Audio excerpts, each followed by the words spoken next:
your attention there. Okay, welcome everybody. Thank you for joining us. I'm Sara Eisen. I'm an anchor at CNBC, and I'm thrilled to be here again at Davos moderating this session on global debt. Just want to introduce our very esteemed group of panelists. We have the Minister of the Economy for Brazil, Paulo Guedes. Pronunciation. Perfect. Thank you. We have Daniele Franco, who is the also Minister for the Economy, but for Italy, and Finance, Minister of the Economy and Finance. Yep. We have Gita Gopinath, who is the first Deputy Managing Director at the IMF.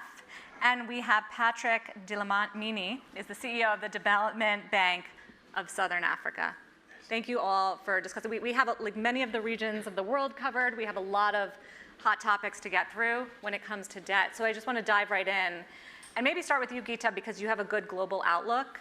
And the IMF does a ton of work on this stuff, like debt levels, which are high right now. So can you just give us a sense of what kind of issue we're looking at when it comes to rising debt levels and where we're going? Happy to, and a real pleasure to join this panel. If you look at the debt numbers in terms of public debt, for advanced economies, it's close to a record of 120% of GDP. If you look at emerging and developing economies, it's not as high as it was in the 1990s, but it has gone up significantly, especially during the pandemic. A useful reference point is to remember what debt was at the start of the previous interest rate hiking cycle. So if you go back to 2013, you had emerging and developing economies debt. The median middle income emerging market debt in 2013 was around 40%, and now it is at 60%. And the median low-income countries, 2013 debt was at 25%, and now it is at 50%. Now, so clearly debt levels are much higher at the start of this hiking cycle. But at the same time, I mean, there are differences. A lot of the emerging market debt now is also in local currency as opposed to in foreign currency, and they have more foreign exchange reserves. Now, for low-income countries, we have about 60% that are assessed to be either already in debt distress or in high risk of debt distress. So what about for emerging markets? As of now, firstly, we as yet do not see a systemic sovereign debt crisis, but the risk of having much more debt distress in the future is certainly very salient. In terms of the countries among emerging markets that are affected by high levels of debt and debt distress at this point, it's mostly the countries that were already in a difficult position before, Argentina, Lebanon, and adding Sri Lanka in there. So I guess the bottom line I would say is that we have high levels of debt, and importantly at a time when interest rates are going up in the major economies of the world. But you don't see a debt crisis? Like as of yet, we do not see what I would call a systemic debt crisis, but we could certainly see an intensification of debt distress.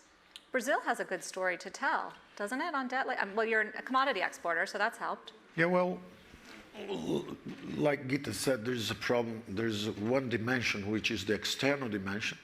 And indeed, Brazil has $360 billion reserves, and the external debt is much lower than that.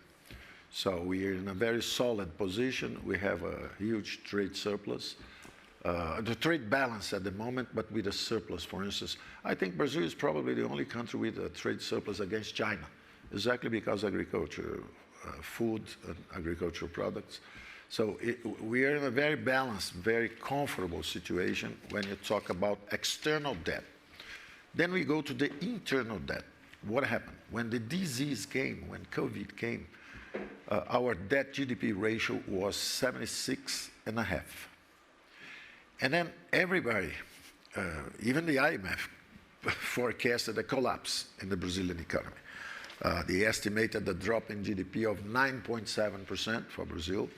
And then, let's say, as an example, UK, 4%. Happened exactly the contrary. I alerted the IMF mission. It was not Gita herself. It was somebody else that was removed from the position. She's not there anymore. I remember telling them, listen, you are underestimating our ability to respond to the crisis. What happened? UK dropped at 9.7. The number they assigned to us was the UK. Italy more than 9%, France more than 7%, Germany 5.6%, Japan 4.5%, and Brazil 3.9%. So Brazil dropped less, recovered faster, and at the end, the initial forecast is that our debt GDP ratio would go to 100%, from 76.5 to 100%. Well, last month, we just closed the number, 78.5%. So we did better than all other countries on the fiscal front. The only country that did as good as we did on the fiscal internal debt dimension is a city-state, is Singapore. It is a city. So except for that, we have no problem, and we again surprised it on the positive side.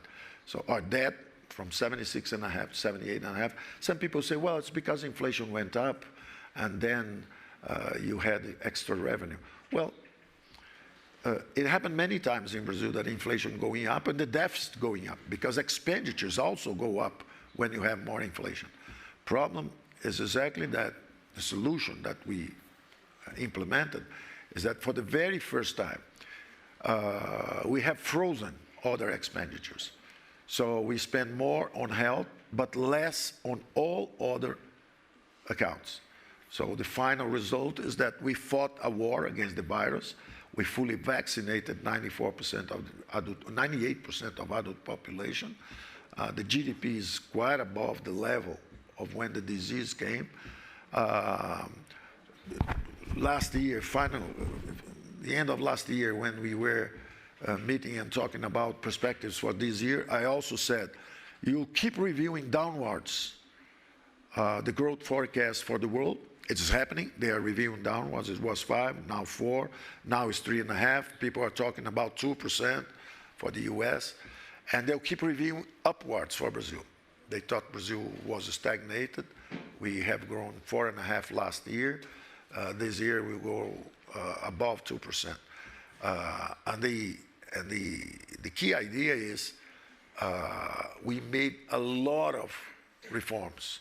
Instead of growing 6, 7, 8% with a huge deficit, we removed all the stimuli, all the fiscal stimulus during the recovery. Yeah. So we made a contractionary fiscal policy, a contractionary monetary policy.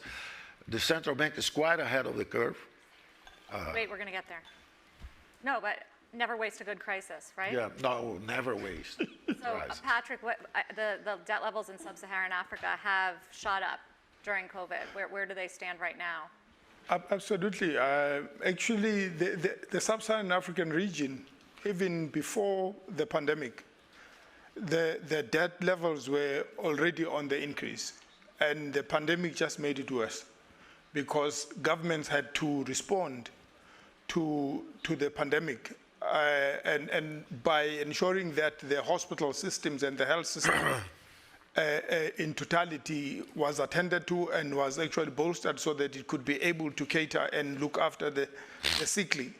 And also you had lockdowns being declared across many countries, and government had also to make sure that they provide some level of cushion to the low-income communities to make sure that they're able actually to survive the lockdowns and making sure that there's some basic income access. So, but if you look at how now things are for the region, we've already seen maybe about 6 countries that have been downgraded by the rating agencies because of the rising debt levels. Also part of the G20 initiative, some countries within, even SADC, are on this debt service suspension initiative that we are trying to manage, because the debt levels actually have reached alarming levels. We're going to see defaults? We are very much worried that it might happen, provided there is some proactive management of government debts. But the other thing is private sector and non-finance corporations. We are also seeing their debts increasing, both households and firms, which also says we cannot afford to see a simultaneous deleverage of both government and the private sector, as that will impact on the economic growth. Right. Already the trajectory by the IMF is that things are going to look quite bad. And issues already around the food prices and inflation within sub-Saharan Africa, it has shot up from 11% to 12.2% projected in terms of inflation for the sub-Saharan Africa. So it's very, very worrying because the monetary authorities are also tightening. So the hike cycle is going to bring about quite a lot of pain to the economy, which also is not going to help the global income inequalities. No, I definitely want to dive into food inflation and hikes, but also, just sort of set the scene here, Minister Franco, for your debt problem. So Brazil's at what, 78% debt to GDP? Where is Italy? Italy is always a problem here. It's a very high debt ratio. Last year it was 151, but let me recall that in 2020 the debt ratio increased by 21 percentage points up to 155. The point about that is that expansionary fiscal policies in Italy as well as in the other countries prevented a huge damage to the private economy and allowed our economy to survive the pandemic without halting. I agree with Gita that there is no systemic debt crisis. This applies, I think, to all European countries and to most developed and emerging countries. One consideration is that in 2021, the debt ratio in many countries declined. I think in G7 countries declined by 4 points, in Italy by 4.5 points, and all these countries are projecting a further decline in 2022. That is, we are, on a downward trend. Another point is that by cushioning the private economy in 2020, we prevented the private sector, household and companies to get very much indebted. If you look at the Italian figures, you will see that household debt between 2019 2021 increased by only 2 points, from 41 to 43%, while household deposit increased by 7 points.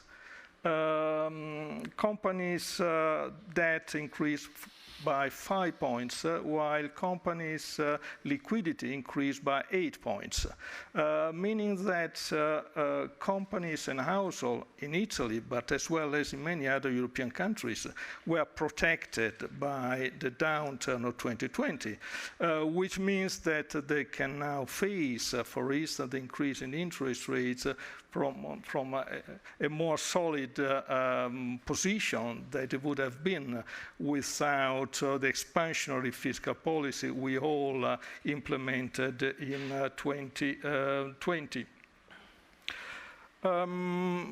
Looking at the future, I think the public debt is a powerful tool for economic policy. This, we should keep that in mind. The problem with public debt is that it's a powerful tool to face adverse circumstances, wars, pandemics. The point is public debt management or fiscal policy management in good times.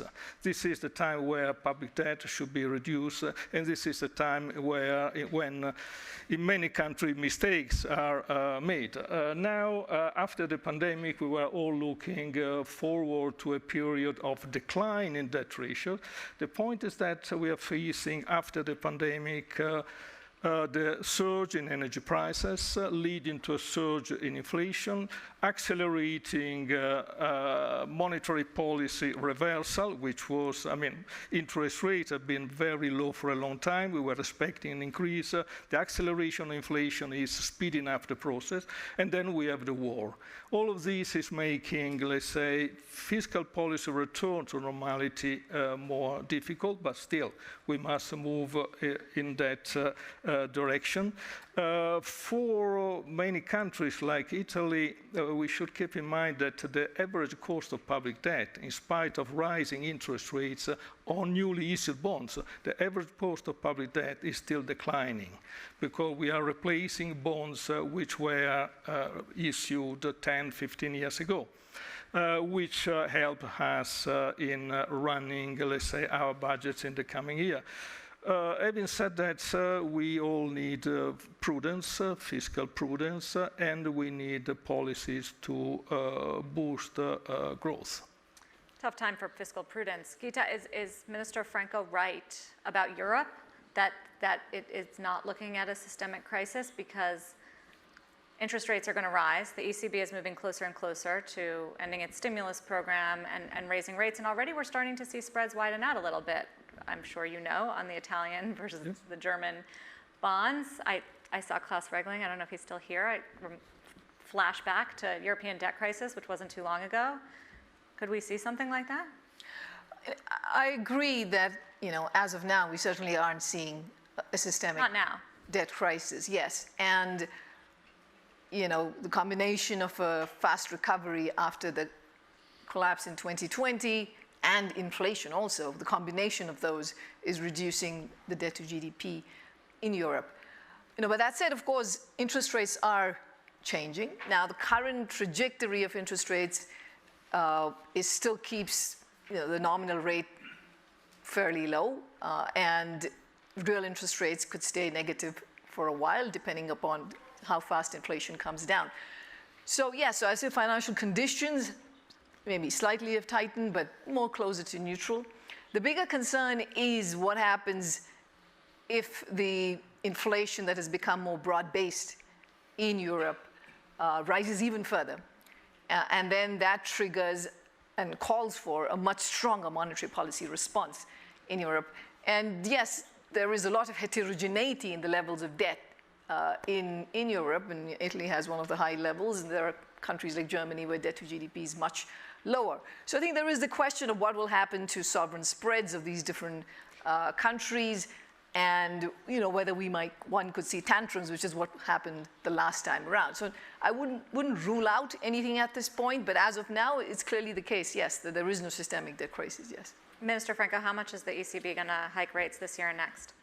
Sorry? You were a central banker, so, and clearly you have to deal with that on the debt servicing front now. How much do you expect in terms of rate hikes from the ECB in the next year or so? Well, as it has been announced by the ECB, I think that we are moving out of negative interest rates, moving gradually to positive interest rates. The speed will be decided by the ECB, which is fully autonomous in that regard. Obviously, we should keep in mind that we have lived through a prolonged period of extremely low interest rate, which is something extraordinary. I think never in recent history we saw a period of nominal negative interest rate lasting so long. Real interest rates were often negative in the 70s in the period of high inflation, but nominal interest rates were negative, were never negative for so long. So it's fully normal that we go back to a situation in which interest rates are much higher than they are now. Now, the issue is the speed of the process, and there I think the ECB will have to balance the need to control inflation with the need to avoid another recession, at least in Europe. And this is a difficult balancing problem. How close is Europe to recession? Well, still, I think that our projections, the projections by the Commission, point to the fact that we are not going to have a recession right now. We see risk, we all see risks related to developments in Eastern Europe, related to energy prices. If energy prices were to remain very, very high, then again, this would not help. The issue of inflation obviously is important for central bankers, but we should try to understand the underlying factors, because if you look at the United States, their inflation is largely driven by demand. If you look at Europe, inflation is largely driven by supply, energy-related problems. In Italy, the inflation rate in April is 6.3, 6.2, 6.3. But if you were to net out energy prices, it would be less than 3. And the same more or less applies to all European countries. So if inflation is caused by energy prices, I think we should focus on energy prices first of all. And this should affect the speed of the increase in interest rates. Obviously, rates are going to increase. We all know that. We only are discussing about the speed of the process. In the U.S., we would call that a dovish answer on rate hikes. Minister Guedes, what about you mentioned that the central bank in Brazil has gotten ahead of the Fed and the inflation fight. So what is the outlook there as far as rates and inflation? Well, I want to reinforce the importance of the fiscal front, because when COVID came, the federal spending over GDP was 19.5%. When COVID came, we digitalized and assisted 68 million Brazilians with minimum income so that they could face the crisis at social distancing. So the guy used to sell things at a soccer stadium. There's no games, there's no soccer anymore. So how will this guy survive? He's informally employed. He's not at the formal job market. So we created a lot of programs. The first one is this minimum income. 68 million people, digitalized, receiving money every month, $120 every month to 68 million people. Then we created a job preservation program. 11 million jobs preserved. Before firing someone, phone us. Instead of paying full unemployment, which is a minimum wage, I pay half unemployment, half minimum wage, and then you keep the guy. You just reduce the shift hours, use the guy half of the day, I pay you the other half, and his job is preserved. So it worked beautifully. We preserved 11 million jobs. Was that your idea? Was that your idea, that policy? Yes. It costed us a lot of money. So we went from 19.5 to 26.5 of GDP. But what happened next year? Bounced back to 18.7% of GDP. So it's not that we didn't spend money. We spent a hell of a lot of money on health, but we cut everything else so that as soon as the disease faded away, we immediately collapsed all expenditures, and they were temporary health expenditures instead of permanent expenditures with the machine. So this result on the fiscal front and the central bank moving ahead of the curve give us the assurance, because when the economy was recovering, instead of letting it go 7.5%, 8% growth, and the fiscal misfunctioning and negative interest rates, we did the other way around.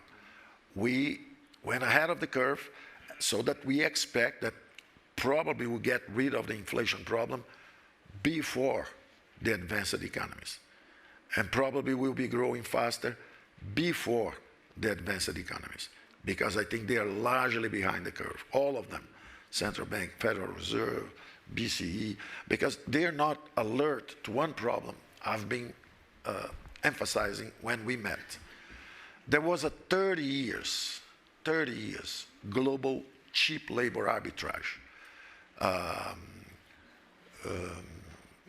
Greenspan wrote in 2005 a book, The Age of Turbulence, and then he says, Beginning of the 20s, the baby boomers will retire. China money will get back to China instead of financing US deficits. And inflation will be higher because I was happy enough to preside the Federal Reserve in a period when 3.7 billion people jumped into global labor markets. That's 1.5 billion in China, 1.4 billion in India. All these guys jumped in the labor markets. They muted the inflation. And the central banks think they're doing a great job. They're not doing a great job. They're just taking advantage of the global labor arbitrage. So as this global labor arbitrage now was interrupted, China now cannot get more jobs in other countries because the economy is disconnecting, rupturing the chain values in the value chains. So China is decelerating and wages are going up all over the world, especially in the US because the unemployment rate is very low. So you have a formidable combination of 4 negative shocks. Wages going up because of the end of the global labor arbitrage. At the same time, disruption in the value chains production, and that's a negative supply shock. At the same time, war, which Ukraine is grains, Russia is about energy. So food and energy going higher. So all this combination and the central banks, on my view, sleeping at the wheels. Except for Brazil. Well, I'm very sorry to inform you that except for Brazil on the monetary front and except for Brazil in the fiscal front. Patrick, it just happened. We're facing the shocks, as Minister Geddes laid out, and obviously you're feeling the food inflation. What are food prices doing in Africa right now? They are actually running havoc because the geopolitical situation between Russia and Ukraine is causing serious food price increases. As well as, this is just actually, if you look at the wheat supply, as well as the sunflower oil, because these guys are the biggest players globally. But on top of it now, you have the energy prices actually that are also skyrocketing and not helping the inflation levels. So you're looking at the sub-Saharan Africa, as I said, 2022 is projected to its inflation to hit about 12.2%. And if we were to look at the growth rates projected by IMF actually to really come down.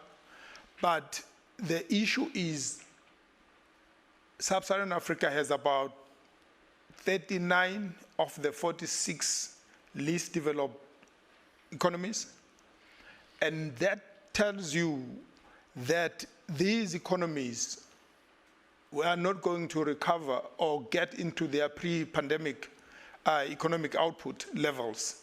And actually, as we speak, we are focusing that there might be between 7 and 9% below their pre-pandemic output levels. So, and now you also have then the increase in interest rates, which is not helping the debt service costs. And as a result now, how are they going to prioritize? The basic necessities are in trouble. The wiggle room within the central fiscus just does not exist. You can imagine what that means for many economies in sub-Saharan Africa. So what do governments and central banks do there?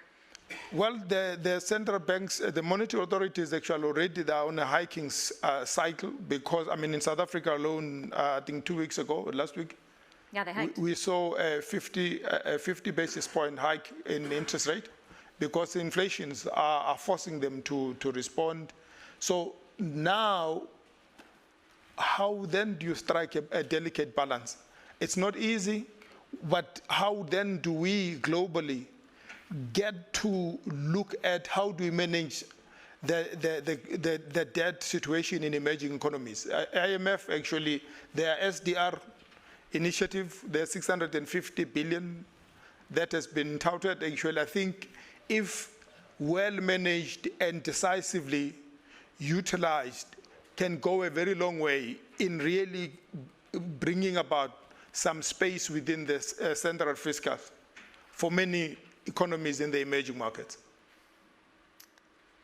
Gita, I mean, what does the IMF suggest for countries that don't have the fiscal and monetary space to deal with this? They don't have the growth, and they do have the inflation. It's a pretty tough mix.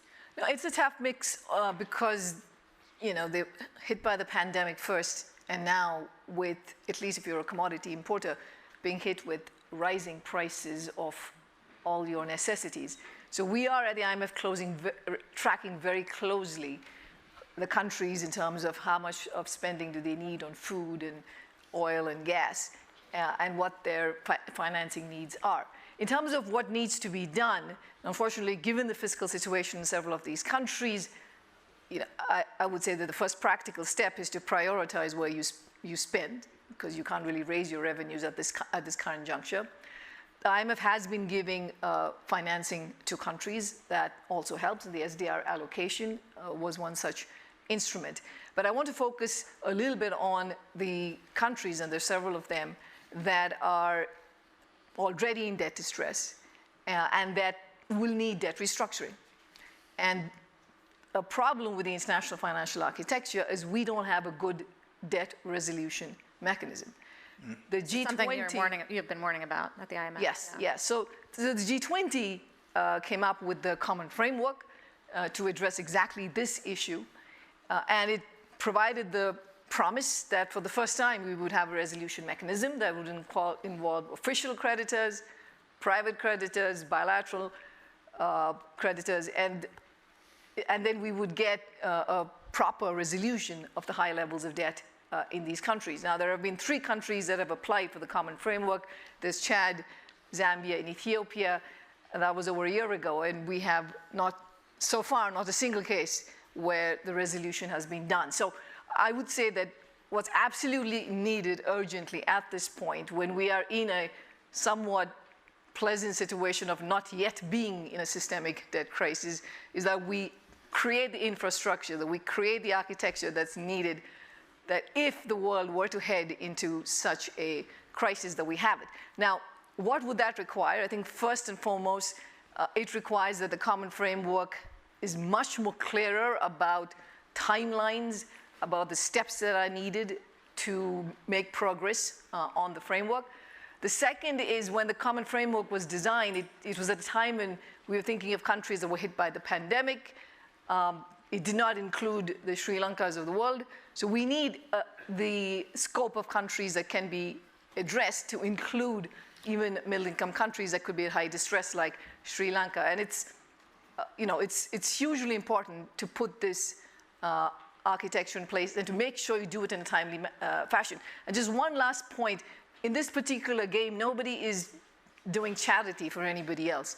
There's a huge body of literature that shows that extended debt restructurings are terrible for both the lenders and for the borrowers.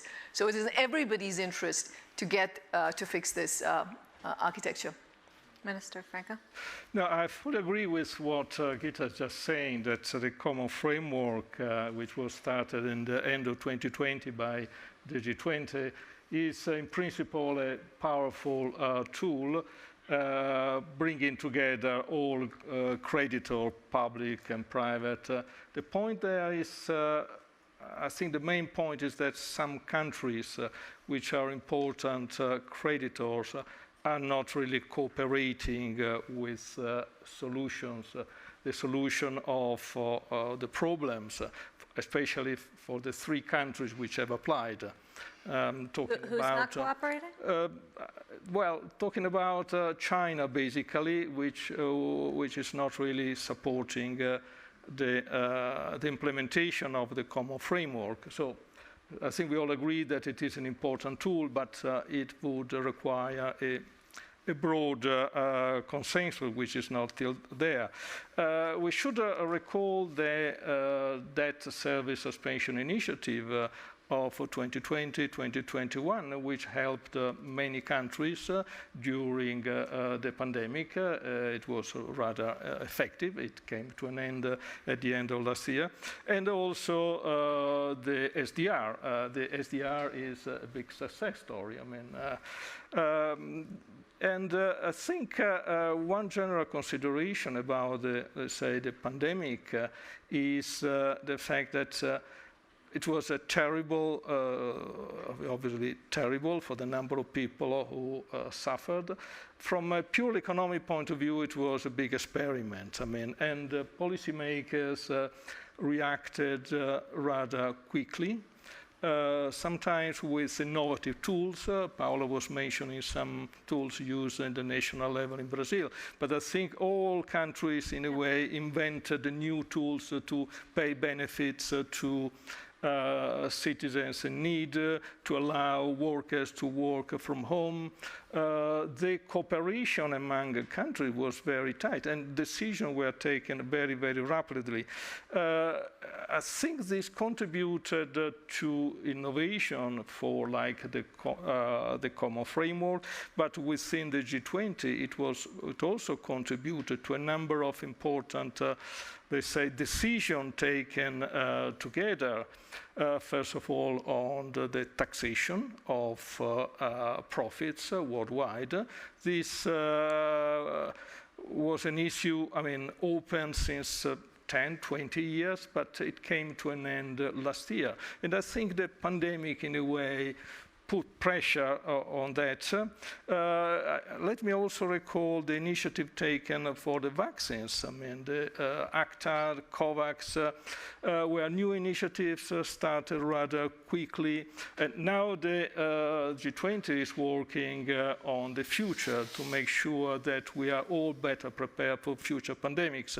So having said that, I mean, the pandemic was a terrible development, but it pushed a lot of us to innovate, to cooperate, and I think especially at the international level, it was really important. If I think about Europe, I mean, the Next Generation EU project was started during the pandemic. It's for the first time Europe has a common debt. It's nice to hear, because actually there's a lot of talk this Davos, I find, about lack of coordination on a global level. I want to open it up to the audience for questions, but just a final one, because China was mentioned, Patrick, for you, which is how big of a creditor is China for African debt right now, and how has that changed? And is that a good thing or a bad thing? China is a huge creditor to many African countries. I must say that in the DSSI, or the Debt Service Suspension Initiative, IMF actually helped quite a great deal in reaching out to China. And I must say that actually they've since agreed to be part of the team looking into the resolution of this, because given the sheer size of debt by these economies, they are very central, because there is no sustainable resolution that could ever be brought about without their involvement and without their concurrence or consent. So, but we are really now, I'm hoping that we are going to be making progress in trying to bring about some resolution. And indeed, and as I said, if you have 39 countries out of 54 being least developed, or call them fragile economies, this says these economies are dependent largely on donor countries. So if you are dependent on donors and you have your debt levels that are sitting somewhat at unacceptable levels, it becomes a very, very, very painful situation for the citizens. And that's where you start seeing a lot of migration, people trying to look for greener pastures just to try and survive. And also what is expected out of these countries in the emerging markets and sub-Saharan Africa is that we begin to start our journey towards the net zero by 2050. And that calls for serious investments in the sustainable infrastructure. And as we speak, we still have massive infrastructure gaps. So we have some possible green shoots that we're seeing in the continental free trade area that ought to be taken advantage of. But there is a lot that needs to happen just at the basic level to make sure that the continent is able to begin to create sustainable jobs for its populations. Questions from the audience? I've got more. Maybe for anyone who wants to answer, how would a Russian debt default impact the global economy and all of these debt issues and the debt pictures for the various regions? Maybe Gita, kick it off. Yeah, sure. And when is that going to happen? On your first question, if you look at direct exposure to Russia's financial assets for most of the major economies of the world, I mean, it is small. And it's concentrated. I mean, there are, I would say, it's concentrated in Europe. There is Austria and Italy, which has more exposure than the other countries do. But again, it is manageable in the size. The part that we don't know about are the indirect exposures. And, you know, we could see a situation where if there's the further escalation of tensions, or we start seeing the defaults if and when they happen, that you could see much more tension in the markets than what's visible at this point because of the indirect exposure. Now, there are also non-bank financial institutions in the US and Europe that have exposures to Russia. But if you look again at the size of the exposures, and even if you say, well, you look at the very specialized desks in terms of those who invest in emerging markets, this is a small fraction of their exposure, of their total asset situation. So in the sense of, at least directly, if there were a default, would it then lead to a big reduction in money available for other emerging markets? Given just the sizes, it seems less likely. But what we are concerned about are the indirect exposures, which is the part that is very hard to get the data on, get visibility on. Is it still a question of if and not when? Well, I mean, these are developments that are changing on a daily basis. The question of whether payment can be made in rubles versus in dollars and so on, and what's acceptable and what's not acceptable. So I don't want to jump ahead on this, but if you just look at market pricing of Russia's debt, they all show that a default is a pretty high probability event, looking at market pricing. What would happen to Europe, Minister Franco? Well, I mean, Gita mentioned it, that Italy is among the countries most exposed toward Russia. I mean, loans by our banks to Russia at the end of 2021 amounted to 21 billion euro. Then our banks had liabilities vis-à-vis Russian counterparts of 13 billion. So the net exposure is 8 billion, which is not a big amount of money. This for the direct exposure. Then there is a risk stemming from loans to companies heavily exporting to Russia and Ukraine, so we had to look for that. And the loans, overall loans to Italian companies exporting at least 10% of their sales to Russia and Ukraine amount to 4 to 5 billion euro. That is, again, not a big amount, so we don't expect a big shock from that. Third issue is in case there were a big downturn, a big new recession induced by this new crisis, then the story might be different, but this would be a more general story. Minister? I want to explore your question. You are looking for something which I think is a result of past investment decisions and what would be the impact on the outstanding debt.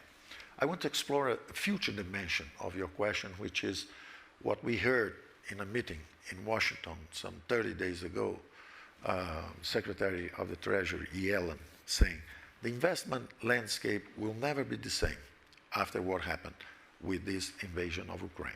When Russia invaded Ukraine, they're rising the geopolitical risk dramatically. And then the requirements for future investments, for receiving money in the future, Secretary Yellen was saying they now have to meet two requirements. The first one is the near friendshoring. The idea that your friend had to be close to you.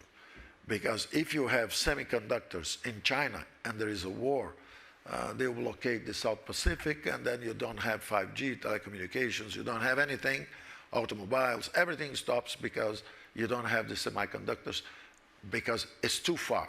So it has to be near. But there is also the friendshoring, because it is not enough to be near.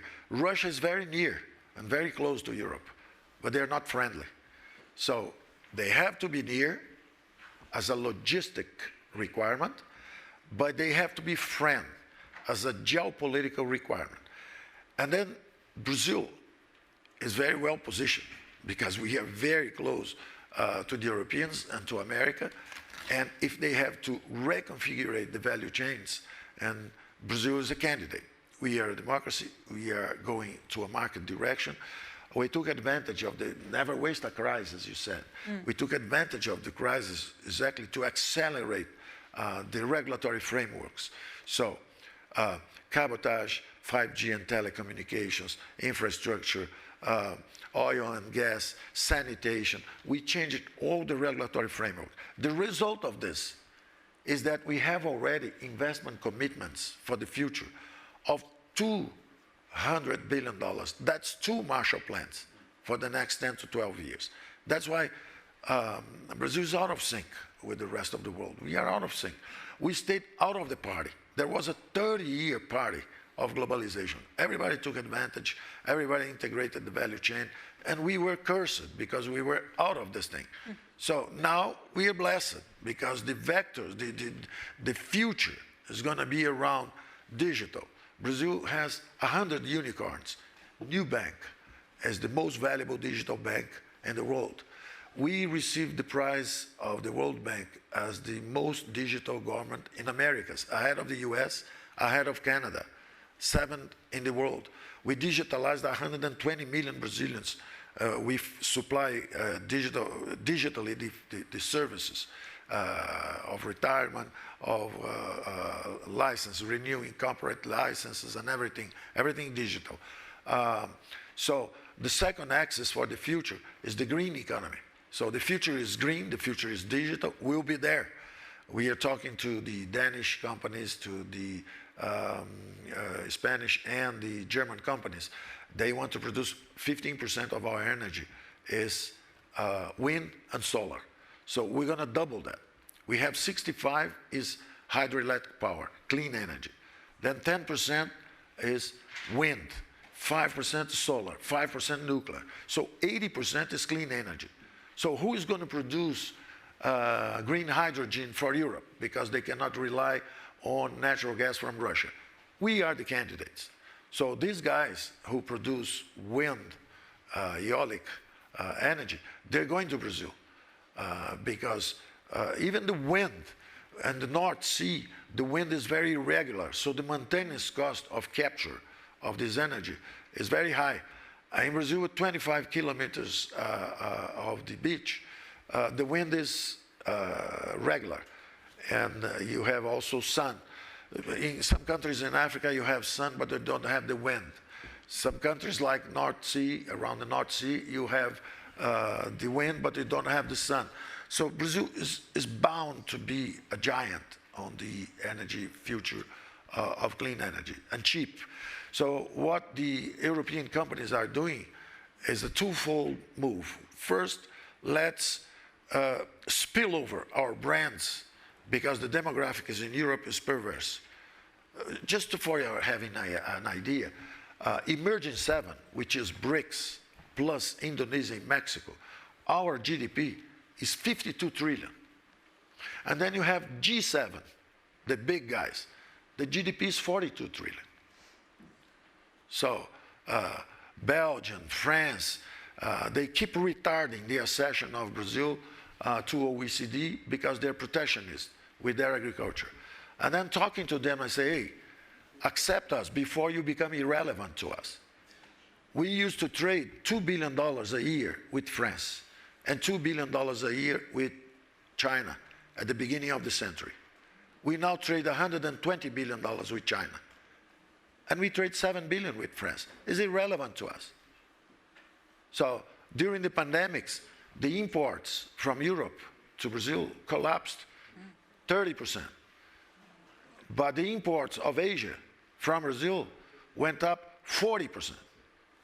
So what is going on is that I told Europeans, you lost Russia, and now you're losing Latin America. You'll be by yourselves, all alone, if you don't understand that we must integrate the ones that were left behind. We were left behind at that time, but now we can grow on the new axis: renewable energy, digital, so food security. We are ready. We are opening. Just as I was coming here, I made the second round of tariff reduction, 20% tariff reduction. Everybody's trying to protect their jobs now. We are opening. We are reducing tariffs and getting more efficient. So we came late at the party, but we are very animated about it. Clearly, because we're like 10 minutes over time, and I'm going to miss my live show. So thank you. Thank you all for being here. I thank you for the audience participation as well. There's going to be a QR code, I did not forget, on the screen for more you can get from the World Economic Forum, the Chief Economist Outlook, and it covers a lot of these debt issues and obviously the global economic issues as well. Thank you so much. Thank you.